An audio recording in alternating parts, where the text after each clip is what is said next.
Good afternoon. This is Pamela King with King Primo Creations, and Creations is spelled with a K. This is actually going to be a follow-up video, if I post it, that is. So we're just going to do a follow-up video to these mugs that I did for a client, Sweet Southern Sass. So I texted her a picture of the video of the mugs, and she was like, "The text is curved." Yes. That's because her actual logo doesn't have text. These are all individual brush strokes with gradient colors of blue and purple in them. So because they're brush strokes, I can't adjust them and manipulate them to make the text straight. There goes Chewbacca again saying he wants to go outside. Chewbacca to bed. So what I did was, because I can't straighten this, I can't manipulate the logo. What I really did was I made it so that the logo would be straight on the mug. And that way when you're looking at the logo part, it looks straight. The text would not. So, but because she expressed that, I started thinking, I was like, well, maybe there is a way. So when I printed off the printer, it is mirror text, so that the font, when it prints, it'll print right. So this is how it comes off the printer. So what I did was I cut it. So now this is how the font looks. And I'm going to do it straight onto the mug. The thing about doing this takes more time, of course. It takes more effort. I have to cut it just right. I gotta be careful. I can't cut it too close. And then I have to do the placement on the mug. In this particular case, I'm actually not going to be worried so much about getting everything exactly in the center of the mug. More so, I'm just worried about, I'm going to concentrate getting it centered. Let's see, and I'm trying to center it on the text as well. So placement wise, this is not going to be the exact placement of distance between the font and her logo like it is in her logo, just because in order to get it straight, this is what I have to do. And so I'm using the light, I'm checking it with the light to make sure that I get this part straight. I'm only doing one of the mugs right now. I'm not going to do both because I don't want to risk messing up. I only have 2 more mugs, and I don't want to mess them up if I don't, I don't want to mess them both up. But we're going to try it this way and see how we do. I'm just putting a little bit of tape now just to hold it in place.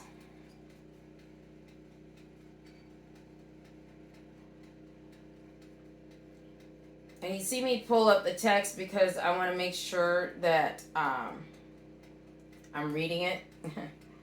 Because the alternative is I have been known to put it upside down. Especially my name. For some odd reason, I have a hard time seeing King backwards. So I'm just trying to get it straight. It's really hard to do that. And I guess I could cut the individual words, but then I'd really be in trouble trying to cut the individual words. And see, it's hard to hold it.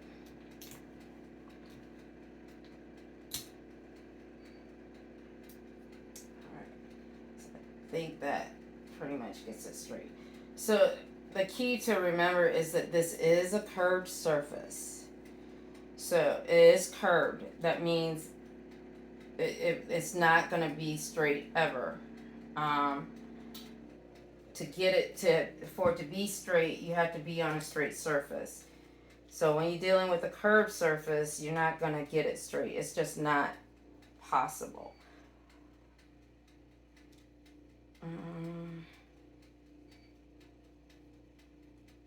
So, and because I have less to work with, it's a little harder for me to make sure I get the placement right, because I don't have as much paper to work with. That is by design, because it's just easier to for me to manipulate a smaller piece when in terms of doing it this way versus a bigger piece, because then I have so much excess and I'm trying to adjust and slide it, you know, up, down, left, right, and I can't do that with a lot of excess. That makes it harder when I'm trying to measure and say, oh, I got this exactly in the same spot. And actually, I'm looking at this and I'm thinking I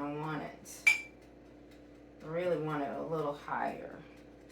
So I'm just gonna, I want everything a little bit higher up on the mug, I think.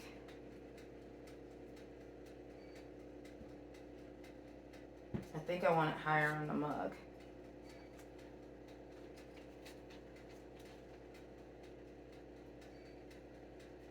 So now I'm just trying to, because I'm saying that I want it higher, I go back through the whole process again of trying to get the text straight. So what I did when I cut the text, I cut it at the bottom real close to the edge of the text. And that's what I'm using as saying I want to get right. Chewbacca, no, you're not going outside. Just like the last time, you know. He's been out. He's gone potty. Let's see what I did here.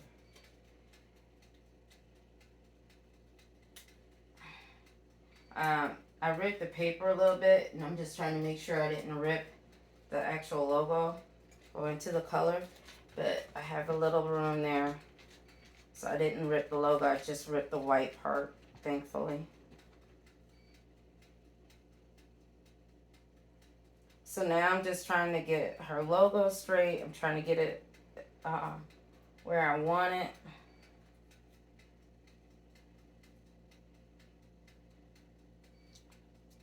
And so when I do it this way, it's eyeballing it. So again, like I said before, you know, that's one of the things I'm going to say is a good thing here is it's not mass produced.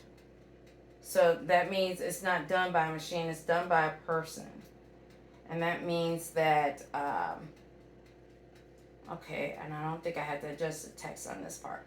That means it's not going to look exactly the same every time. It's not going to look exactly this centered. It's not going to be exactly straight because it's a person's eye.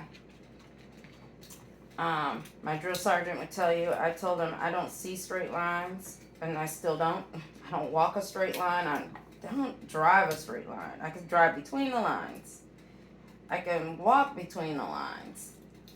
But walking a straight line is virtually impossible for me. But I do my best. So I'm going to do my best here. Because she said, because she indicated that she wasn't exactly happy, 100% happy. So I said, well, you know, I started thinking of how I could make this work. Now, tell me what big business would do that. I don't know. Amazon, I think, comes close as long as you have the membership. You know, they'll try and work with you, but they still, you know, their customer service reps are still limited on what they can offer, right?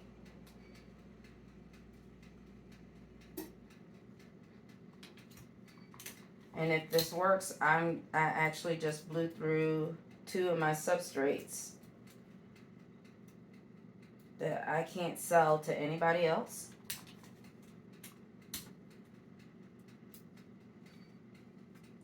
But, you know, I want my customer happy because this is how I get customers. And also it's a learning thing. So, although going in, I realized that I wasn't going to get it 100% straight. At the time when I started this, when I did the last video, I didn't actually think, oh, you could do it this way to try and get it straighter. I'll put it that way, because it's still not going to be 100% straight. It's just going to be straighter, I think. And I'm looking at her logo here through the light and everything, and I'm not sure if that's straight either.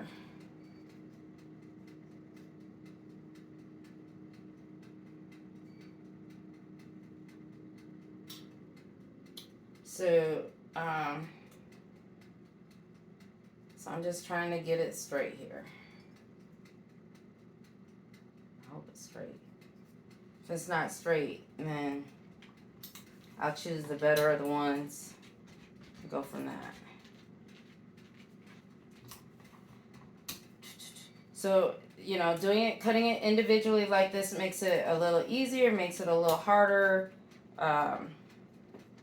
It's easier in that I can kind of manipulate it a little bit more, but it's harder because even though I'm holding it up to the light, I don't have 100% vision there. I can't really see. I'm only going by like a shadow basically and trying to determine if it's going to be straight or not.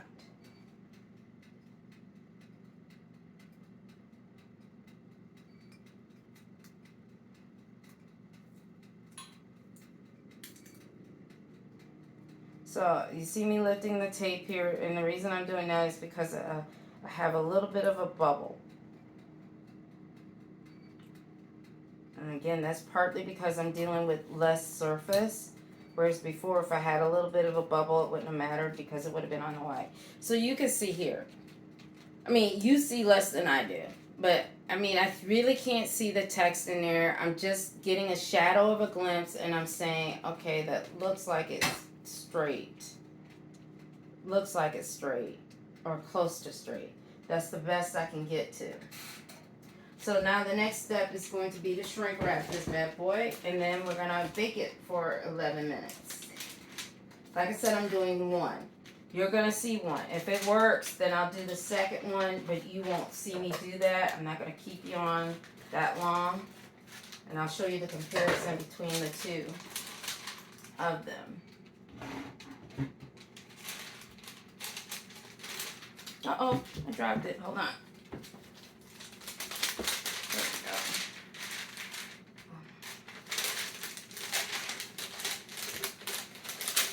So I'm not going to shrink wrap I'm actually going to pay attention to the shrink wrap actually has a crease too, and I didn't pay attention to that last time. But I like to take the crease and have that as my excess. I'm going to shrink wrap this.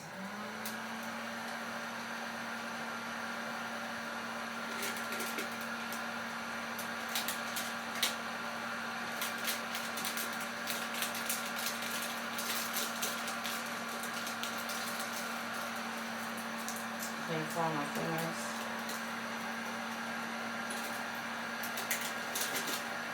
So I'm going to try and get all the wrinkles out now. So, in case you didn't notice, the excess here is not on any portion of the design, and that's done on purpose. And I think I'm going to have to go off camera for a second to let Chewbacca out.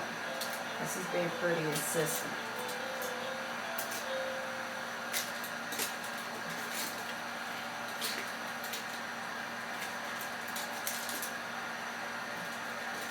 So I got a few wrinkles right here. Some of them are kind of like crisscrossing across the design.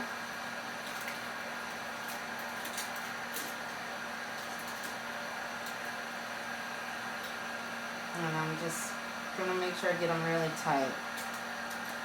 I gotta be careful because if I melt it, that won't do me any good. I'll have to start the shrink wrap all over again.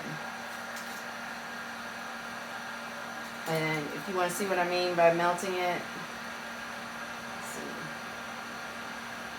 If I can melt it a little bit down here. So you see how it's still shrinking up? So that's why I keep going over and over. And I just turn and keep going, so that it'll keep doing its thing. You want to get it all the way done, because if you don't, you will it'll shrink in the oven, and then it won't do. If it shrinks in the oven, it's not going to bake right.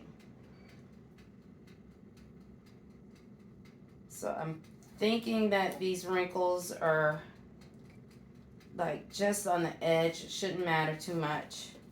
They're just on the edge of the paper, which even though I cut the paper close, I still had some white part on the edge of it.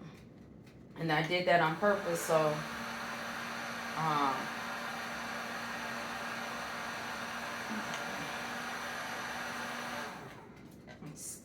I'm a little scared to keep doing it. See how tight that is? So this is going to go in there for 11 minutes. And because I only have the one, hopefully we won't have to do more than that. So we're going to put it in. I'm going to put it in just like you saw me sit it there. 11 minutes. Put it right in the center. And we're going to let that go. Now, I'm going to pause it, but I'm going to have to come over here to pause it and start it. So you're going to see me walk in and out of the frame. I'm not going to keep you here the whole 11 minutes this time, okay?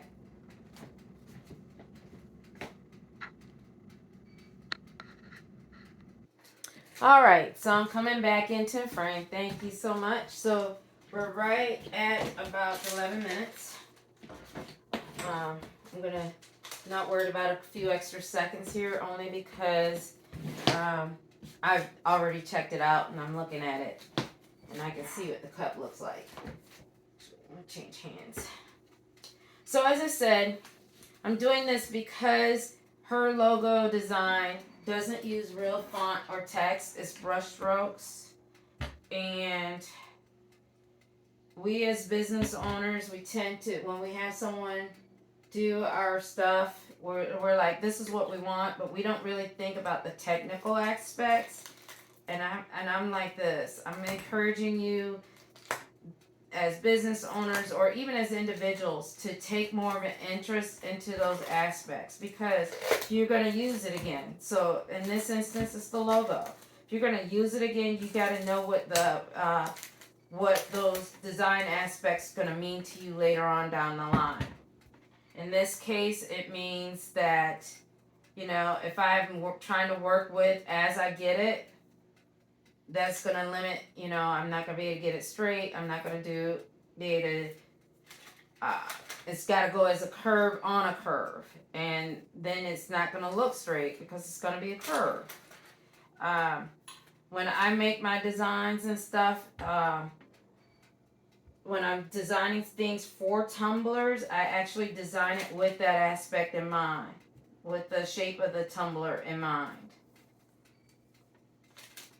So, it's almost easier to start out designing it with the shape of a tumbler in mind, because if I can get it to look reasonably straight on a curved surface, such as a tumbler, then I can pretty much get it to be straight on a straight surface, right?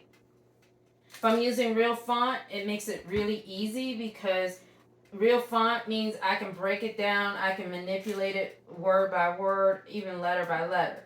But when it's a brush stroke, I can't manipulate those. I have to go with the way they are. So, real quick, that quick touch was not enough for me to feel the heat. So this is the new one. This is the old one. So, okay. So there's definitely a difference in the way that everything fits, right? Let's see. There's definitely a difference. Uh-oh, I'm sorry. So I hope I got it in frame there. It's kind of hard because I'm holding a hot one and the other one's not cold. So new, old. Look at that. And I hope I'm in the frame. So there's definitely a difference there. Don't sit that on the surface, because that's not real wood. So there's definitely a difference. So I will do the second one, and she can get these two, and I'll just keep these two as a lesson learned. Lesson learned. Cut it and manipulate the paper versus trying to manipulate and cut it in sections, so you can manipulate the sections instead of a whole piece. And Other thing is, if you're a business owner, I encourage you to take an active interest into how things are being designed. If you have text, it's much easier to deal with an actual text and font than a brushstroke, because a brushstroke is the top part of this S is a brushstroke. That's all I can, I can't really manipulate that because I need the whole S to be able to manipulate this letter. But a brush stroke makes it very, very hard to try and manipulate. I might as well be starting all over from scratch. When I design a logo or do something for a client, this is real font. This is real text. Of course, you can't really get the gradient per se. There's things that I can do to kind of give you a gradient, but it's real. It's this is like purple to dark blue to light blue is the gradient. That is, I can do that a lot better with sublimation than I can with, well, you can't do it at all in embroidery. It's one color.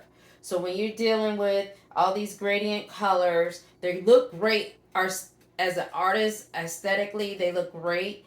But when you're trying to put them onto something like this, they don't work so well, primarily because I have to use it as it is. It works great here, it looks great, but manipulating to make this straight doesn't work. It means I have to go to the paper and cut it, and then I have to manipulate, and that takes way more time.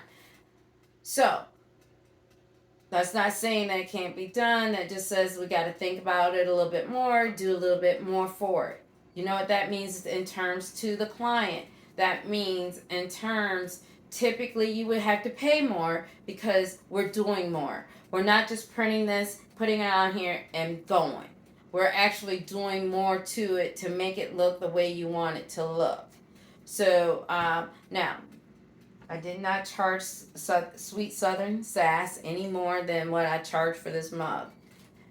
But if I had to do something like, if I had to do a whole bunch of these, if I had to, if I worked with primarily someone who had a logo like this, whose font wasn't font but brush strokes put together to create a letter, yes, I would have to charge more because it's going to take more time to do.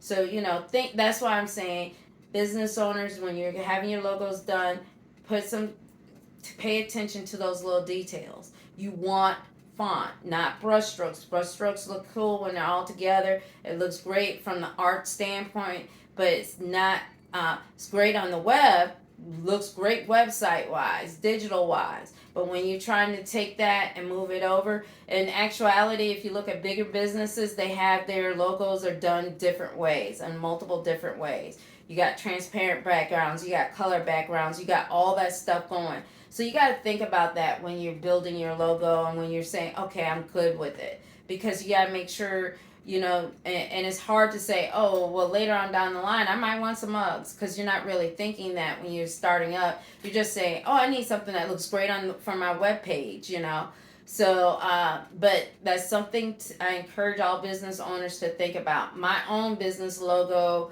I remember when I was first setting stuff up, they hated my color background because it's kind of like a light bluish gray. But I'm like, I did my logo specifically for that color background. So I was like, I'm not giving up my background. I don't want it to be a white background behind it. I wanted that bluish gray color, which is really hard to match. And but I've matched it, so I'm like, it can be matched, but I picked it just for that. My colors, my font, everything is picked specifically, even the font, because I picked the font to use in my artwork. Oops, that's hot. To use in my artwork for stuff like this. When it comes to font for Word and for Word documents that are using Word program, my font is similar. Now, all font that I use to create logos is in Word, or it will transport over to those WordPress type of documents. So you got to think about that as well. So that's my quick little view. I'm going to do her second mug, and I'm going to get them shipped out. You will see this video as the second video, thankfully. And I hope you've enjoyed it. Thank you, and thank you so much for supporting King Primo Creations. a veteran small home-based business. Creations is spelled with a K. We're on YouTube, we're on Facebook, and we're on Instagram. We may not be posting every week, and unfortunately I haven't posted in about a month because of the home show. I was just getting ready for that. I wasn't trying to post videos. It was just, time. I'm one person show. I do all this stuff myself. I have no one else helping me. So, it takes a little time. So thank you so much for joining us. Like us, subscribe to us, follow us, and purchase from us. Reach out to us by email, by phone. The numbers are on those Instagram and Facebook pages. And the email is King Primo Creations. Creations is spelled with a K at gmail.com. Thank you so much to Conde and Sweet Southern SASS for your support. Bye.